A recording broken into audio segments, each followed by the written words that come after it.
ఎఫెసీ పత్రిక 5వ అధ్యాయం 15వ వచనం.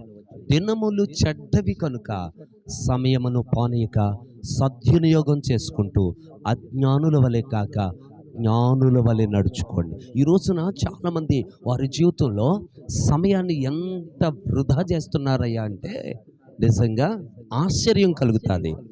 జ్ఞానం కలిగి సమయాన్ని వృధా చేయకుండా జ్ఞానము కలిగి నడుచుకోవాలి.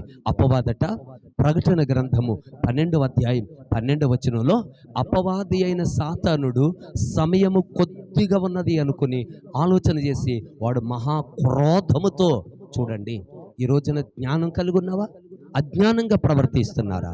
ఒకవేళ నీవింకా అజ్ఞానంగా ప్రవర్తిస్తున్నట్లయితే కనుక ఇదిగో ఈ వాక్యం నీకోసమే. జ్ఞానము కలిగి అజ్ఞానుల వలె కాక జ్ఞానము కలిగి నడుచుకున్నట్లయితే నీవు దేవుని యొక్క ఆశీర్వాదం పొందుతావు.